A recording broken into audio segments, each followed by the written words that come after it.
Okay, now for exercise 6, we do the same thing with the A minor. So we'll sit on that chord and do the same pattern.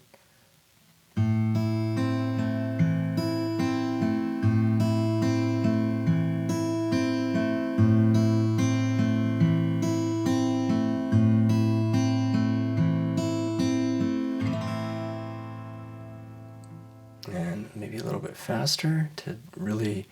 Now when you speed things up, what I notice at faster tempos, my third finger, and I think this is true of everyone because it's a weak finger, when things get faster, I will tend to kind of like lock, kind of straighten my first finger and kind of lock it out because of the tempo.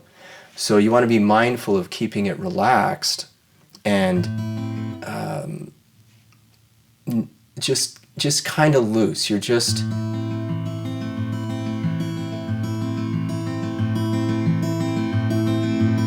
So if it gets fast or I'm trying to play too hard, I can feel the tension starting to come into that finger, and then I know I have to back it off, or my tone is going to start to suffer, and I'm going to get some weird notes jumping out, and then I'm going to start getting out of rhythm because that finger, instead of being relaxed, is just going to keep getting more and more tense. So again, I'm only squeezing hard enough with my left hand to get the note to ring. That's what's allowing me to pivot.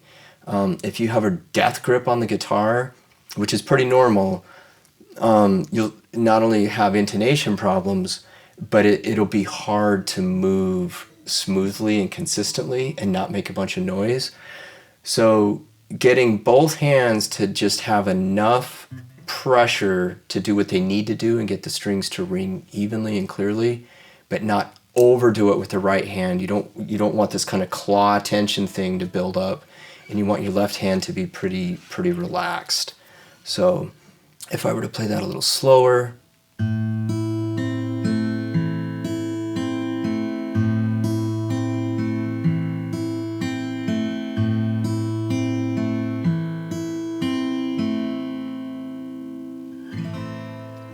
maybe a little faster.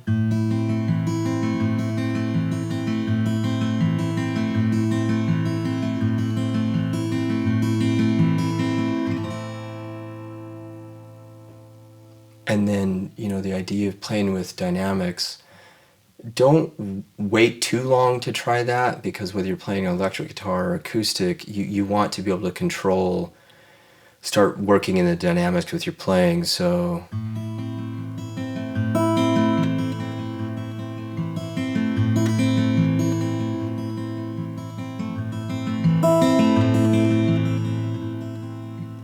just kind of play around with both the right and the left hand, but don't try to do too much until you're comfortable with making the moves with the left hand, the amount of pressure, and then being consistent with the right hand. I just want to give you something to play around with, because a lot of times people will get bored with this, so they'll just be like, well, this is just C to A minor, and yeah, I get it, it's just thumb 1 2 3.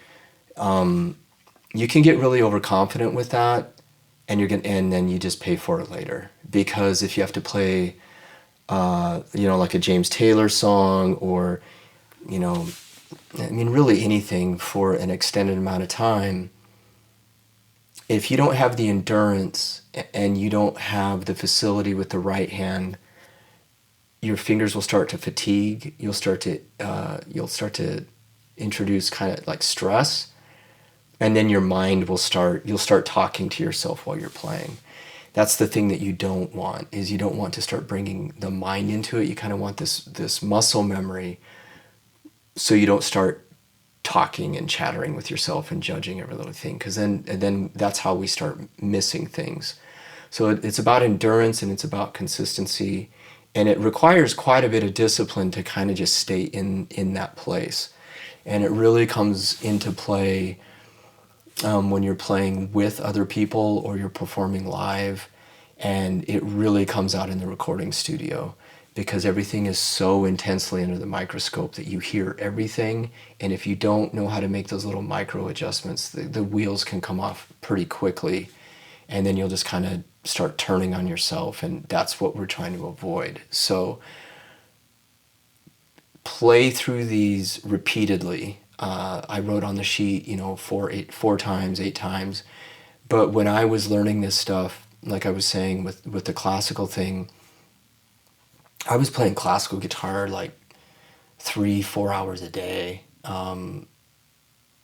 And when I was a guitar performance major, I had like 4 hour-long lessons a week, and it was electric and acoustic and classical. And when I was really trying to develop my right hand, I would just sit there on my couch and just like do these simple little exercises over and over and over, just trying to build up that fluidity. So you don't have to play a bunch of chords. You can just keep it simple, like with a 2-chord thing like these, and get a lot out of it. So let's move on and let's look at exercise number 7. Okay, so it'll be the same pattern as before, the thumb 3, 2, 1, but we'll sit on the C for 2 measures, and then we'll get to the A minor. We're just going to, practice that pivot point, getting that 3rd finger over there, and being quiet. So tips of your fingers, got some space between the palm and the neck over here, and my right hand is in a good position where I have contact with the strings.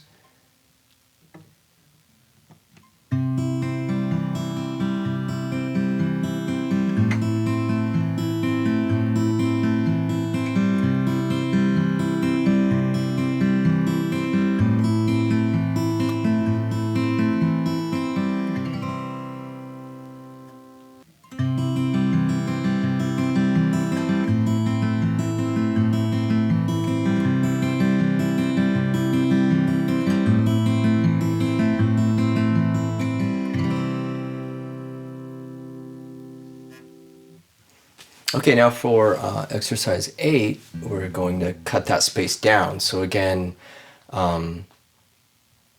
like before, the changes come faster. So we have to really watch those pivots and make sure our right hand doesn't start doing weird things. Remember, it's just the same pattern. So thumb 3, 2, 1, thumb 3, 2, 1, thumb 3, 2, 1, thumb 3, 2, 1. So it'll sound like this.